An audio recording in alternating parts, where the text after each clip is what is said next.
En ce temps-là, Jésus, arrivé dans la région de Césarée de Philippe, demandait à ses disciples, au dire des gens, qui est le Fils de l'homme?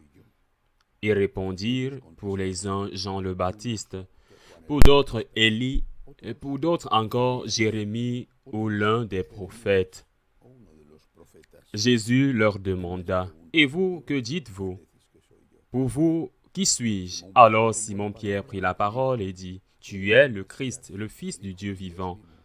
Prenant la parole à son tour, Jésus lui dit, heureux es-tu, Simon, fils de Jonas, ce n'est pas la chair et le sang qui t'ont révélé cela, mais mon Père qui est aux cieux. Et moi, je te le déclare, tu es Pierre, et sur cette pierre je bâtirai mon église, et la puissance de la mort ne la portera pas sur elle. Je te donnerai les clés du royaume des cieux. Tout ce que tu auras lié sur la terre sera lié dans les cieux, et tout ce que tu auras délié sur la terre sera délié dans les cieux. Alors il ordonna aux disciples de ne dire à personne que c'était lui le Christ. À partir de ce moment, Jésus commença à montrer à ses disciples qu'il lui fallait partir pour Jérusalem, souffrir beaucoup de la part des anciens, des grands prêtres et des scribes, être tué et le troisième jour ressuscité. Pierre, le prenant à part, se mit à lui faire de vifs reproches. « Dieu t'en garde, Seigneur, cela ne t'arrivera pas. » Mais lui, se retournant, dit à Pierre, « Passe derrière moi, Satan. Tu es pour moi une occasion de chute. Tes pensées ne sont pas celles de Dieu, mais celles des hommes. » Acclamons la parole de Dieu. Quelle importance de cet évangile!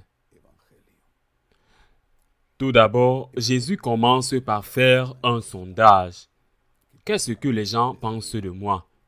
Et ils disent une chose et ils disent une autre. Les disciples disent au moins.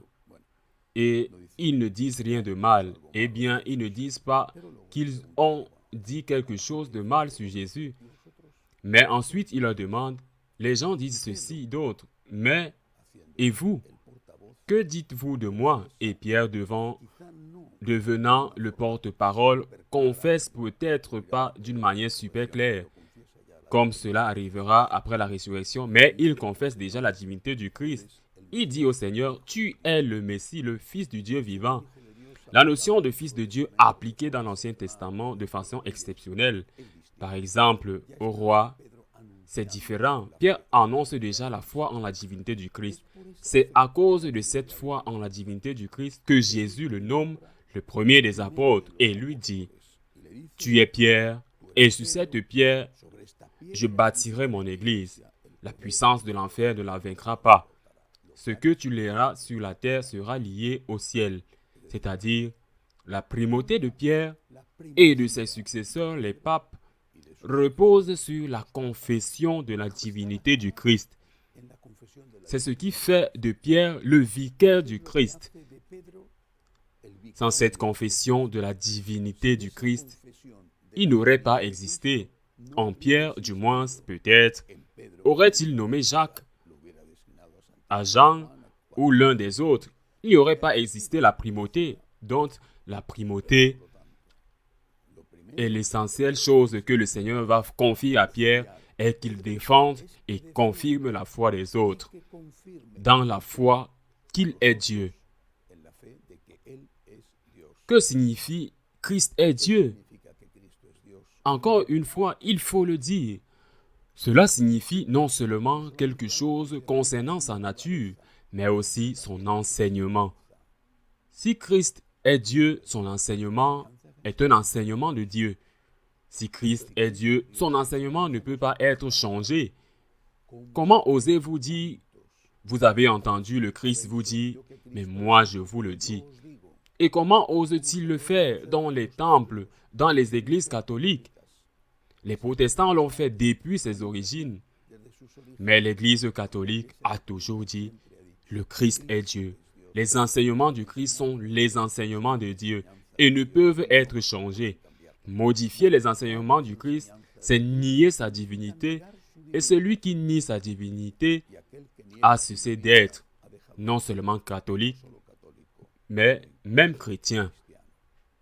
Le pape est le premier garant, le premier, celui qui a la première et maximale obligation de confesser la divinité du Christ et donc de confesser, de défendre, même si cela était nécessaire de sa vie, de défendre l'intégrité du message.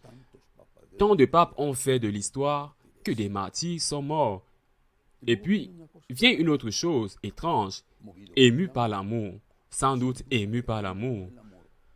Saint Pierre le dit à Jésus, qu'il n'a pas à aller à Jérusalem pour mourir crucifié. Le Seigneur a dit qu'il va mourir crucifié et puis il va ressusciter. Mais Saint Pierre est resté dans cette idée qu'il va mourir crucifié. Ému par l'amour, il n'y avait pas d'autre raison, lui dit-il. Cela ne peut pas t'arriver en aucun cas. Il agit par amour. Il n'agit pas par égoïsme ou pour toute autre raison. Il agit par amour. Il a une intention magnifique et pourtant, Jésus qui vient de le nommer son successeur quelques minutes auparavant, tu es Pierre, sur cette pierre je bâtirai mon église. Parce qu'il a confessé sa divinité, Jésus l'appelle Satan. Éloigne-toi de moi, Satan, tu me fais trébucher. Il appelle Pierre Satan. Il appelle Pierre qui vient de le nommer son successeur Satan. Pourquoi? Le Christ lui-même le dit, vous pensez comme le monde. C'est vrai que les motivations de Pierre étaient humainement très bonnes, mais Jésus dit, tu penses comme le monde. Au moment où n'importe qui, nous parlons du maximum, Saint Pierre n'importe qui, arrêtez de penser comme Dieu et commencez à penser comme le monde. C'est un piège de Satan. Quand pensons-nous comme le monde? Quand nous essayons d'adapter le message de Jésus aux caprices des intérêts de la mode du monde, à ce moment-là, même si nous avons de bonnes intentions, à ce moment-là, nous devenons un instrument de Satan, une pierre d'achoppement. Combien le font?